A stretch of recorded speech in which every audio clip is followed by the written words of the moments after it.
Olá pessoal, tudo bem? Espero que estejam bem.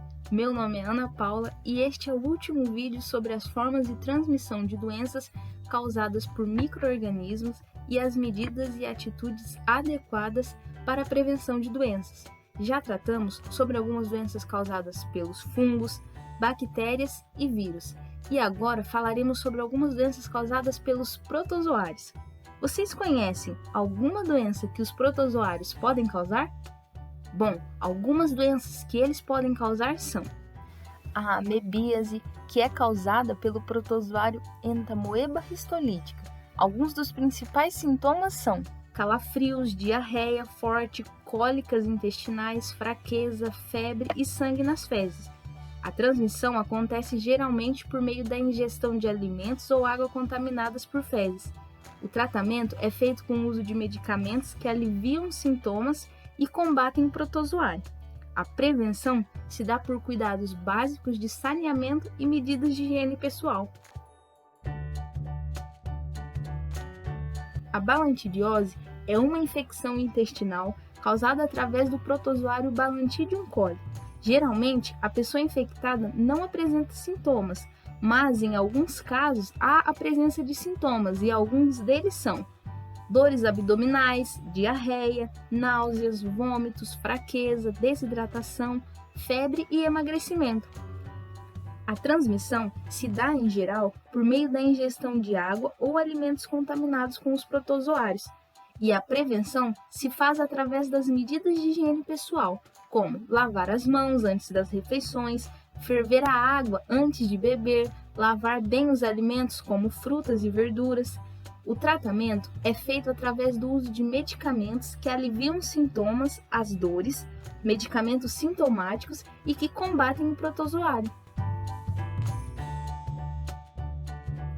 A doença de Chagas é uma doença causada por um protozoário chamado Trypanosoma cruzi, e ele é transmitido por meio do triatomínio, um inseto conhecido popularmente como bicho barbeiro, através de suas fezes.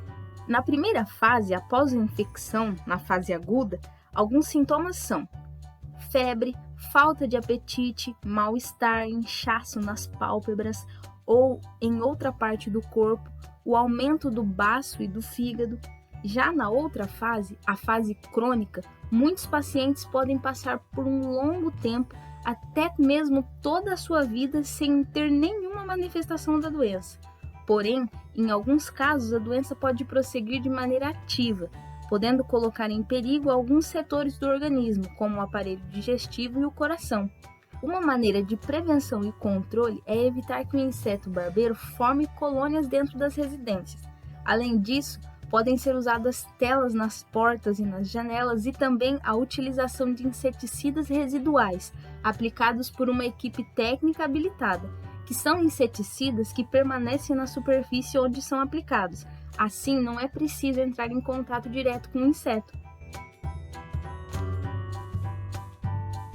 A leishmaniose, também chamada de úlcera de Bauru, é causada pelo protozoário Leishmania brasiliensis. Essa doença é adquirida através do mosquito Flebótomo, contaminado com os protozoários Leishmania brasiliensis. Os sintomas são mal-estar, febre e, no local da picada do mosquito, o aparecimento de uma ferida difícil de cicatrizar, que no início parece como uma espinha. A doença ocasiona umas feridas na pele, no nariz. Algumas medidas de prevenção são controle dos mosquitos por meio de inseticidas e de telas nas casas. Quando frequentar passeios em matas, é importante usar roupas adequadas e passar repelente. Para essa doença, existe tratamento, e quanto mais cedo for o diagnóstico, melhor. A malária é transmitida pela picada de fêmeas do mosquito Anopheles, que estão infectadas pelo protozoário Plasmodium. Essa doença não pode ser transmitida pela água. Algumas das medidas de prevenção individuais e coletivas são o uso de roupas que protegem os braços e as pernas, o uso de mosquiteiros e telas em portas e janelas e o uso de repelentes e obra de saneamento para a eliminação de criadouros dos mosquitos. A giardíase é uma doença causada por um protozoário chamado Giardia lamblia, que afeta o intestino delgado. Ela ocorre tanto nas crianças como em adultos. A giardíase pode apresentar sintomas ou não. Seus principais sintomas são dor abdominal e diarreia, flatulência, que são os gases intestinais, a eliminação de fezes gordurosas, náuseas e fadiga.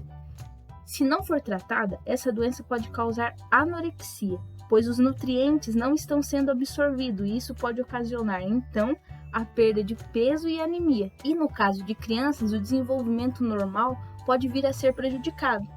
A transmissão ocorre por meio da ingestão de água e alimentos contaminados. As medidas de prevenção consistem na implementação de saneamento básico e medidas de higiene pessoal, como lavar bem as mãos logo após o uso do banheiro. Viram quantas doenças são causadas por micro-organismos? Essas são só algumas. É necessário lembrar que as medidas de higiene são muito importantes para o nosso corpo e contribuem para a nossa saúde e bem-estar. Além disso, para evitarmos várias dessas doenças, é muitíssimo importante mantermos o esquema vacinal sempre atualizado, dos adultos, dos jovens e das crianças. Bom, esse foi o vídeo de hoje, pessoal. Espero que tenham gostado. Até mais. Obrigada!